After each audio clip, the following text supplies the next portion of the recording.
तो इस्लाम जो हमको निज़ाम देती है वो जो है, जैसे मौलाना ने बताया, ये वे ऑफ लाइफ है। और जो भी कानून अल्लाह ताला ने बनाया है वो हमारी बेहतरी के लिए, ना कि हमको कैद करने के लिए, बल्कि हमको आज़ादी दिलाने के लिए इन तमाम गुलामियों से, जो मटीरियलिस्टिक गुलामी हुई।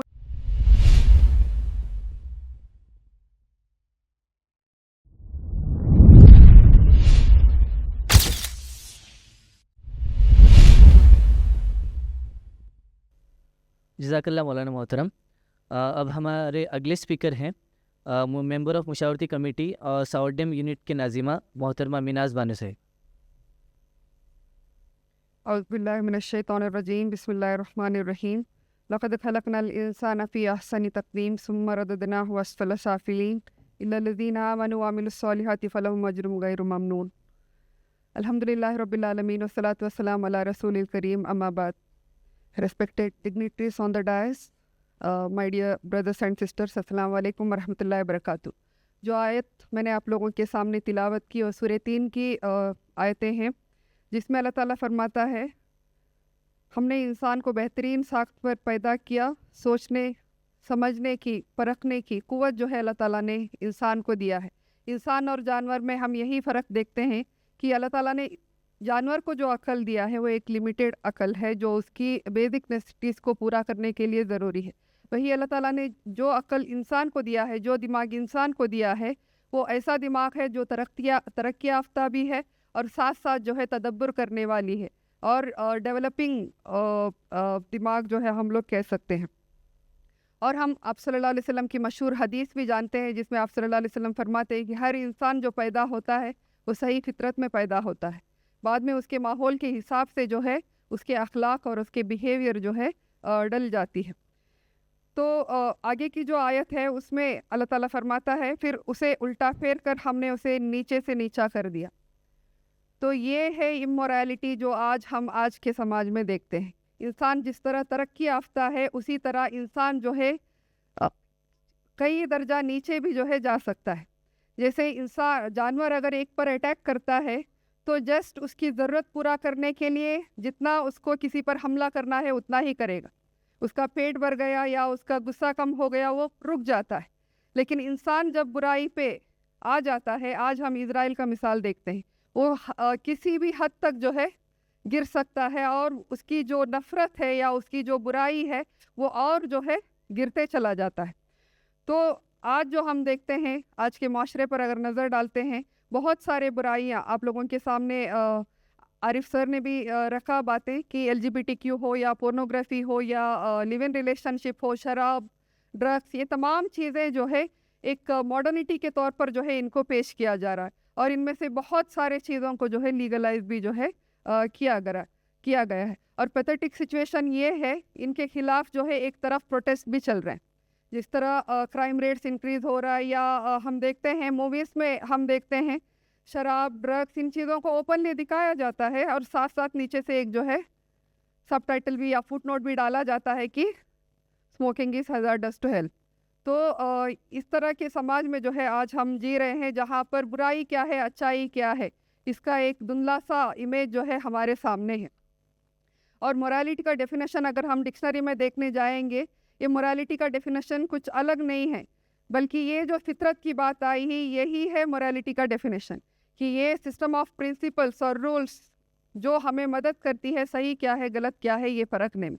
ये अगर हम अपने अंदर झांकेंगे तो अल्लाह ताला ने ऑलरेडी ये चीज़ जो है हमारे अंदर रखा है, जो फितरत है, जो हमें हमेशा टोकते रहती है जब भी हम कुछ बुरा काम करते हैं।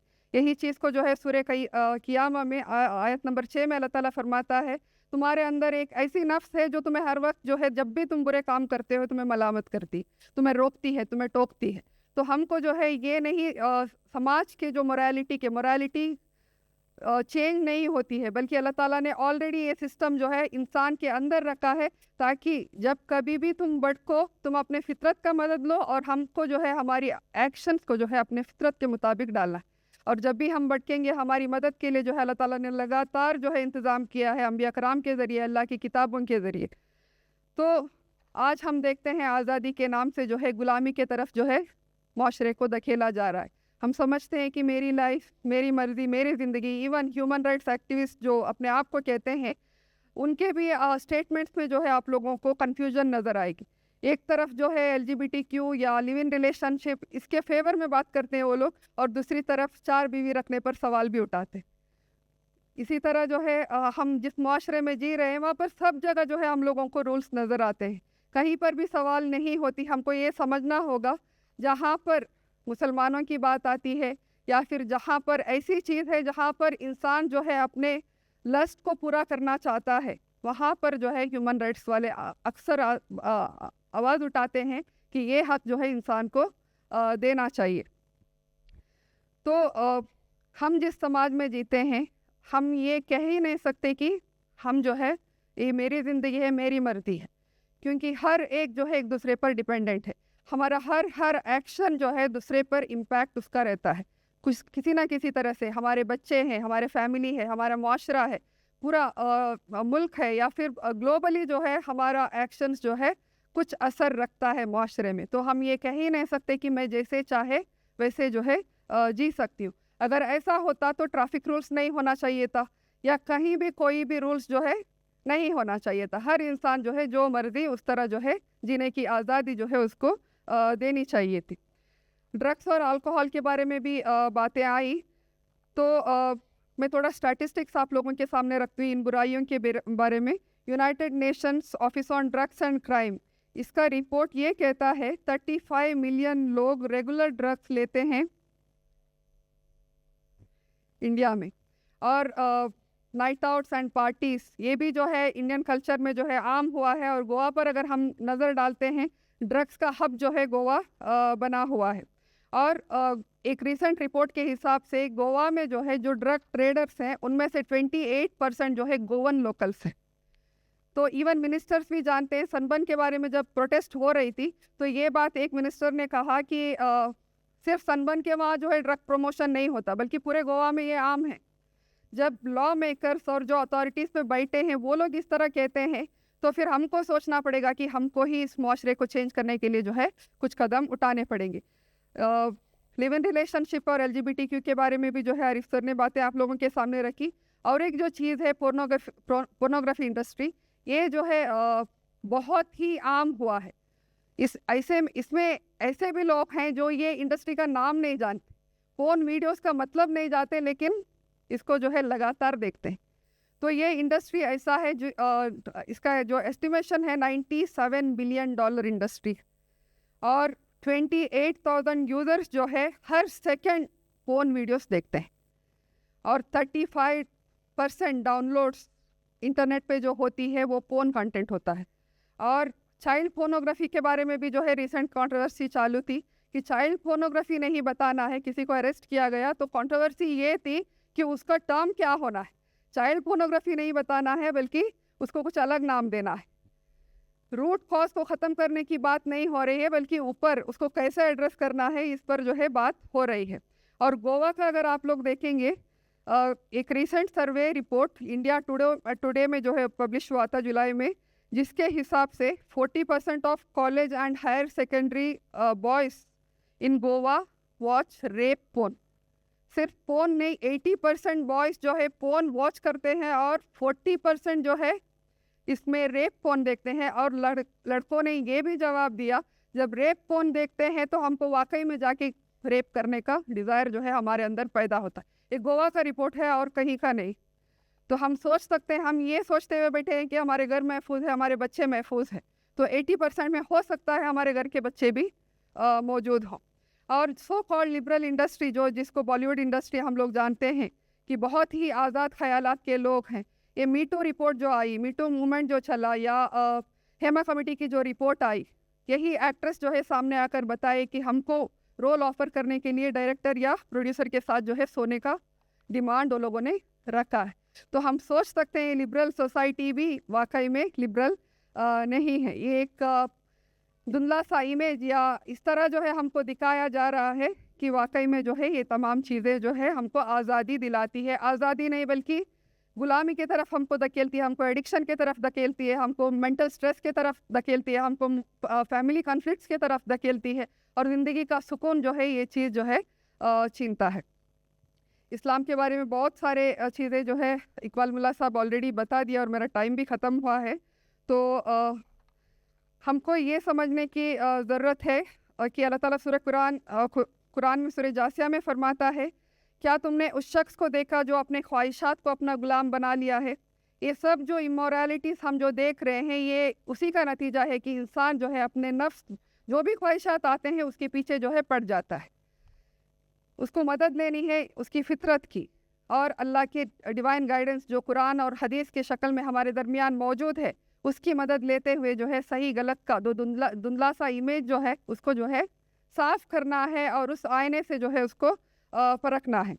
तो इस्लाम जो हमको निज़ाम देती है वो जो है जैसे मौलाना ने बताया ये वे ऑफ लाइफ है, और जो भी कानून अल्लाह ताला ने बनाया है वो हमारी बेहतरी के लिए, ना कि हमको कैद करने के लिए, बल्कि हमको आज़ादी दिलाने के लिए इन तमाम गुलामियों से, जो मटीरियलिस्टिक गुलामी हो या इंसानों की गुलामी हो।